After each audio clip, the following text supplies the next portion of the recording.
News with Bill, Episode 3. Almond milk is not milk.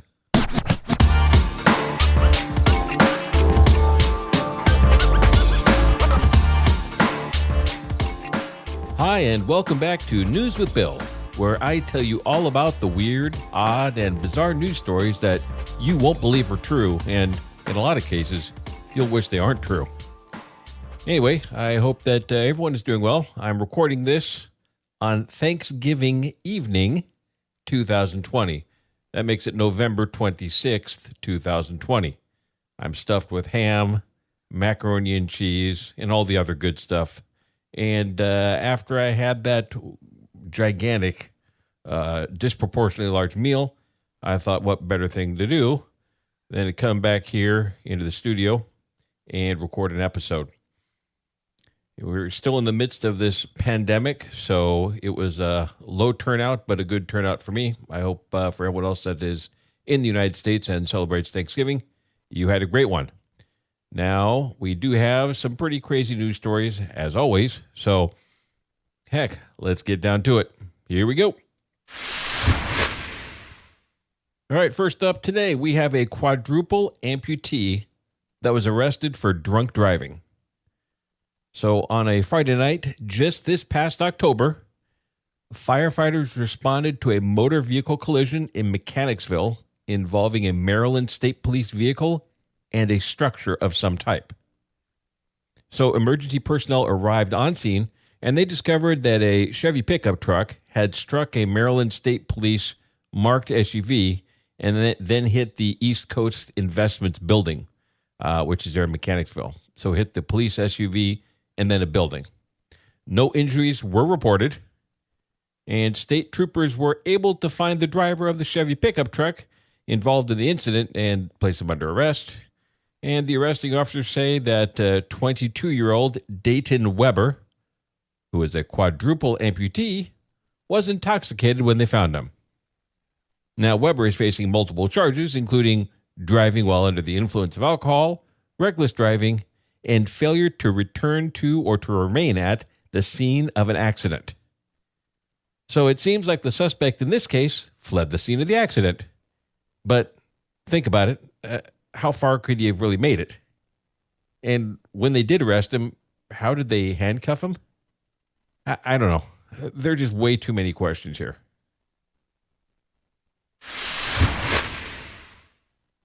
Man arrested after biting a man's nose off. So this is Dateline Dubuque, Iowa, where a man has been arrested after a physical disturbance in which he bit another man's nose off. So shortly after 11 p.m., 24-year-old Blair Allen Ward and 20-year-old John Frank Turner III were asked to leave a bar called Noonan's Tap after they got into a verbal disturbance with several other patrons.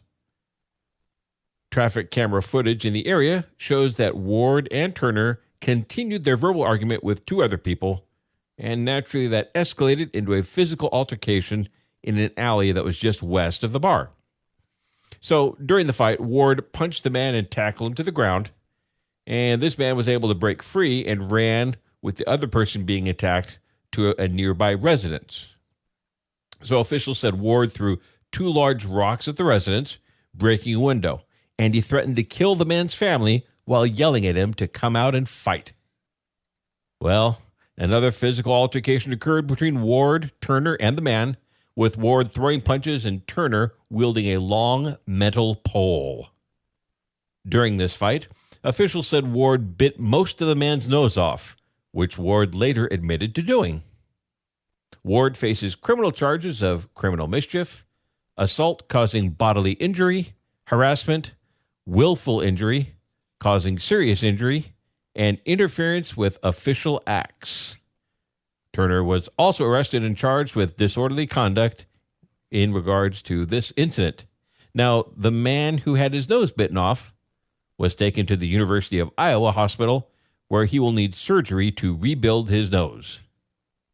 Now, I'm not a big fighter, but I'm just trying to envision the situation in this fight where Ward thought that biting a nose off would be the appropriate tactic.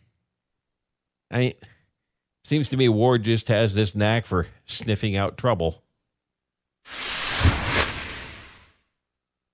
All right, next up we have a man arrested after hitting a cop with a Bible. So this is coming to us from Florida, which should come as no shock to you, where a burglary suspect hit a cop in the face with a Bible, and this led to him getting tased and then being arrested on multiple criminal charges, including burglary, larceny, resisting, battery on an officer, and criminal mischief. So good old Robert Otis Hoskins, who was the attacker, was picked up Tuesday afternoon following a confrontation at a residence in Summerfield and is being held in the Marion County Jail in lieu of a $13,000 bond. Police responding to the burglary call encountered Hoskins, who was only wearing a pair of gray underwear at the time, outside of his residence, which was next door to the burglarized property. As a deputy sought to question Hoskins, he began shouting at the cop as he approached with a book in his right hand. Hoskins then threw the book at the officer, who was struck in the face and jaw. A cop on the scene reported that as he threw the Bible, he said something like, "I condemn you." Hoskins was subsequently tased and taken into custody following a brief struggle. According to the arrest report, Hoskins' wife told deputies that he does have a drug problem. I don't find that shocking. And this was supported by the fact that Hoskins told cops that God had directed him to break into his neighbor's home and free the victim's juvenile daughter. Oh, and things didn't stop there.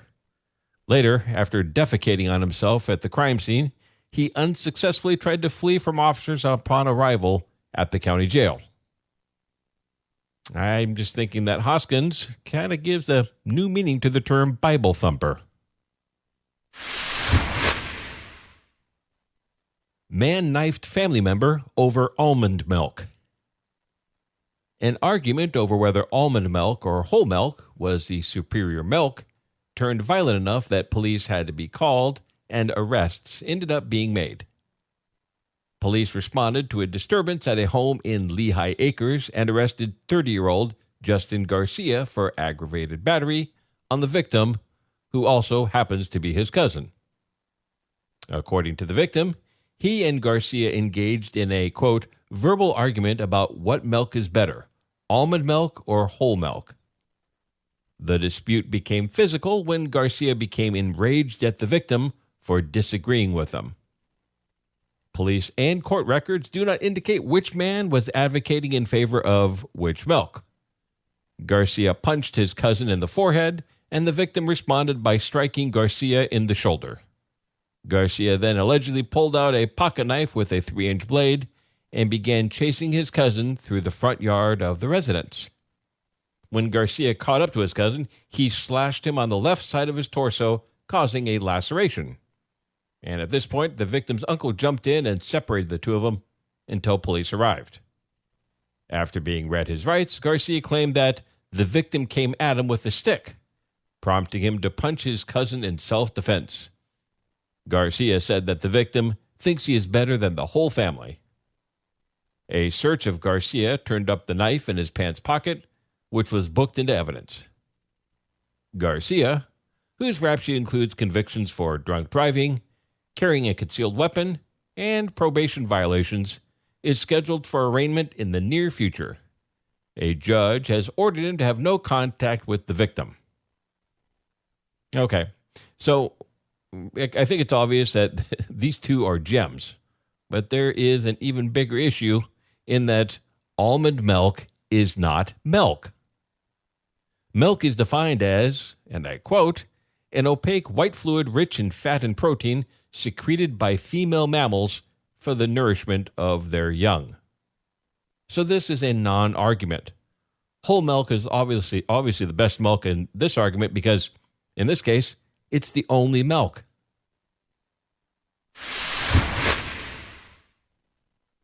Farmer has his arm torn off by a hay baler.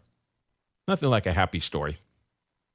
Australian farmer Adam Simon's hand became caught in a hay baler, which then tore his arm completely off. He drove his tractor about a quarter mile to a nearby paddock for help and was then airlifted to a hospital. Farmer Nathan McPherson said his good friend Simons was lucky to escape with his life after he became entwined in the hay baler. McPherson reported he was just doing a routine check on his baler, got his hand caught, and it took it completely off from the elbow. Right away, he jumped in the tractor and drove to the paddock where they were stacking bales to get help. The farmer was quick thinking, and he saved his own life by putting something around his arm to stop the bleeding. A helicopter transported Mr. Simons to a hospital in Canberra.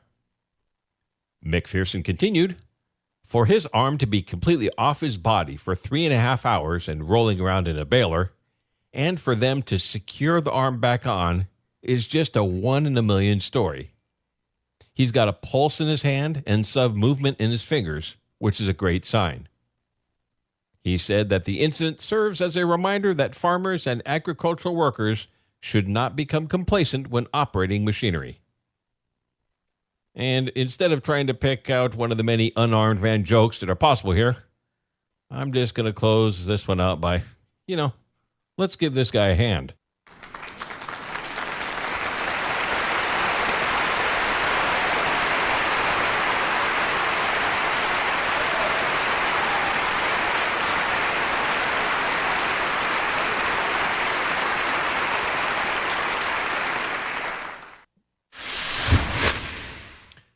Baby shark used to punish inmates.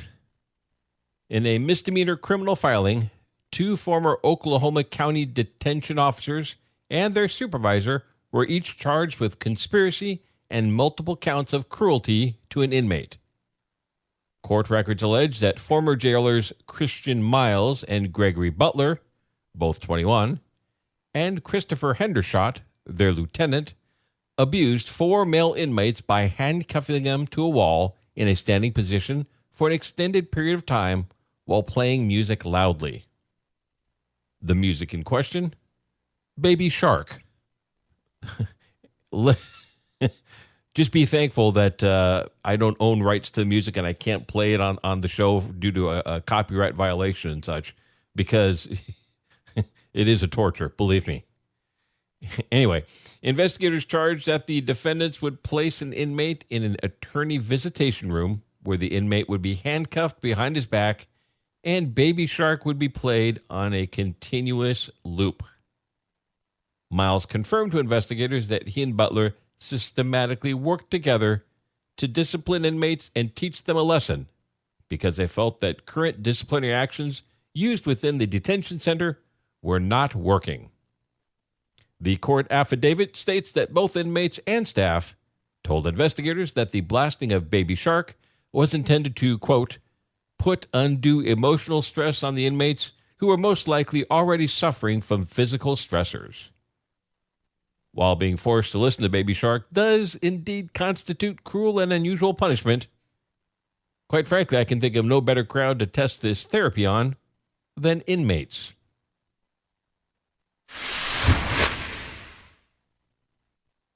Airline passenger racist with a crown. A man in a Burger King crown on a JetBlue flight from Jamaica to New York was arrested after shouting racial slurs at other passengers and assaulting a flight attendant.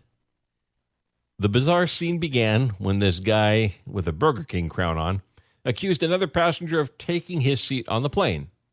In a video of the incident, the man can be heard screaming at the flight attendant, "Where is 25A?"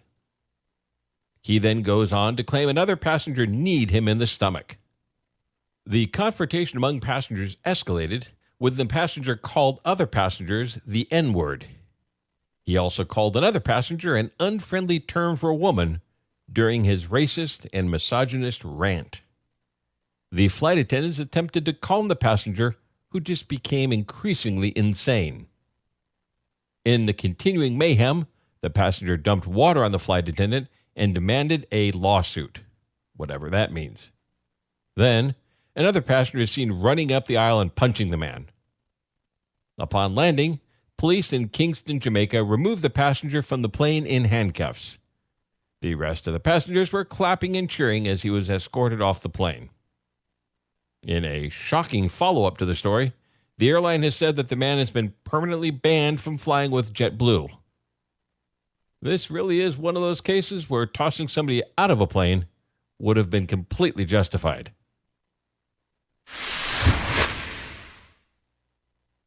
Couple names their daughter after an internet service provider. First off, how cheap are some people? And secondly, what links would they go to for free Wi-Fi? Well, in this case, a couple has named their newborn daughter after an internet service provider to get free Wi-Fi for 18 years. So this new father saw an advertisement on Facebook from this Swiss company called Twi-Fi, which offered free Wi-Fi for 18 years to anyone who named their child after the company. If one has a daughter, her name would be Twifia, and if one has a son, his name would be Twifus. The ad said, simply upload a photo of your child's birth certificate. After verification, Twi-Fi will give you 18 years of free internet. The new parents, aged 30 and 35, wish to remain anonymous. They gave their girl the name Twifia. And is it any wonder why the parents would want to remain anonymous after doing this? I mean, seriously. The parents said that they would put the money that they would have spent on the Wi-Fi in a savings account for their daughter that they hope that she'll use to either buy a car or learn to drive or go to college, something like that. Twifia's mom was a bit hesitant initially, but she later agreed. She said, "For me, the name Twifia also stands for connection in this context, for an eternal bond. There are much worse names, and the more often we say Twifia, the heartier the name sounds." Yeah, you keep telling yourself that. Now, though the parents have put Twifia on the girl's birth certificate, they don't feel truly comfortable about it. They said, "We want to remain anonymous to those around us because we don't want to justify ourselves. Because the accusation of having sold our child's name hits us very hard. We're also a little ashamed." The offer is still open for other new parents. So if you're a new parent that's listening to this show right now, be sure to check it out. Or better yet, name your kid News with Bill. That'll really screw him up. Now, why in God's name would you name your kid something dumb like that you know that they will be made fun of forever? When I have friends, and when they have kids, they'll run names by me just to see what I would say or how I would make fun of that name to see if that's a viable name. And I've had people decide on eliminating a name from the list based upon what I was able to come up with. I mean, kids can be mean, so. And really, this whole story just points out the fact that licenses should really be required to become parents. All right, next up, we have a woman busted after hitting a cop with meth. So earlier in the show, we had the Bible, and now we have meth. I mean, different people, of course, but that's a tough job, I tell you. In any case, 33-year-old Stephanie Dowdy was behind the wheel of a Honda Civic that was pulled over late last night after a cop spotted the vehicle traveling in the middle of the road on West Monroe.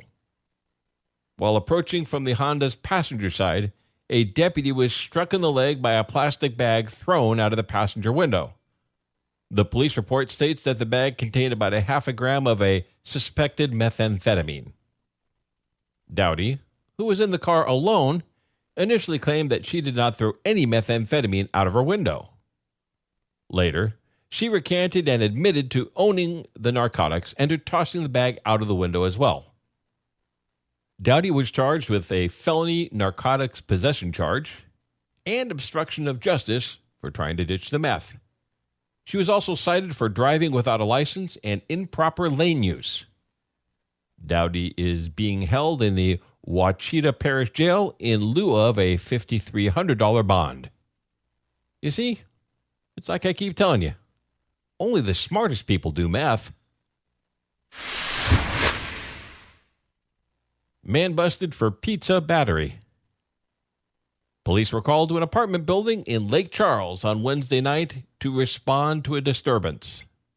When they arrived on scene, police were met by a 51-year-old victim who said that 59-year-old Sean Metcalf had smacked her in the face with a piece of pizza. The woman said she was taking what she thought was an empty pizza box to the trash when Metcalf became very angry and started to yell at her. He told her not to throw his things away and became very, very angry. The victim responded by tossing the pizza box back into the residence, causing slices to slip out of the box. Metcalf then approached his girlfriend, picked up a slice of pizza, and hit her in the face and chest with it. When questioned by cops, Metcalf admitted to losing his cool and yelling at the victim, but denied that the dispute had become physical. He also claimed that he had no idea how pizza got all over the victim. Metcalf was arrested for misdemeanor domestic battery and booked into the Charlotte County Jail. He was released from custody after posting a $2,000 bond. A judge has ordered him to have no contact with the victim. So he got domestic battery and wasting perfectly good pieces of pizza. I'm telling you, that's bad no matter how you slice it. Okay, this one's a doozy. I'm just telling you now. Illegal castration apparently is a thing in Oklahoma. Oklahoma men Bob Lee Allen and Thomas Evans Gates were arrested on the criminal charge of performing an illegal gender reassignment surgery on a volunteer at their cabin in the woods and then keeping the body parts in a freezer. The sheriff told reporters, quote, "I can't say it's a cult activity, but it is something that we have never in my career run across in this part of the country. We know there's a lot of rumors out there, but at this time, there's no danger to the public." The 28-year-old victim had flown from Virginia to Dallas and then was driven to a cabin in southeast Oklahoma for the surgery. The victim had contacted Allen through a website while searching online about castrations and related terms. The victim reported that Allen claimed to have 15 years of experience and that he videos the procedures for personal use, whatever that means. The victim also reported that Allen told him the surgery wouldn't cost him anything. Well, that's generous because of all the overhead, because, they are performing a surgery in a cabin somewhere. The victim told investigators that Allen performed the removal on October 12th on a covered makeshift table at the residence and that Gates helped by handing over the surgical equipment. The victim said he was awake for the 2-hour surgery after being injected in, quote, the needed areas. The victim stated that after the surgery was over, Allen said that he was going to consume the parts and laughed and said that he was a cannibal. Obviously a wonderful time to joke about that sort of thing. Of course, maybe he wasn't joking. Anyway, the victim also said that Allen talked about the time he worked on someone that he described as crazy and that he left the male opened up to die overnight on the table. Allen also told the victim that he had 6 more clients on the way to have the same operation, and he said that he had a freezer with body parts and showed the victim pictures on his phone. Allen took the victim to the hospital the next day because he had a lot of bleeding. Allen told the victim that if he passed out or died, that he would dump him in the woods. The victim said that Allen told him to say that he had done it all to himself when they arrived at the hospital, so Allen could avoid trouble. Sheriff investigators became involved after the hospital reported the quote-unquote surgery, and in a search of the cabin, investigators found a plastic bag with the missing parts in a freezer. For their parts in this home castration, Allen and Gates face felony counts of conspiracy to commit unlicensed surgery, performing unlicensed surgery, maiming and assault, and battery with a dangerous weapon. They also face a misdemeanor count of failure to bury the removed parts. As an added bonus, They also faced 3 drug-related charges based on the search of the residence, and bail for each was set at $295,000. Now, I don't what can you even say about this? But I'm sorry. This is some uniquely Okie and backwoods stuff. So if you ever go to Oklahoma, you just better sleep with one eye open.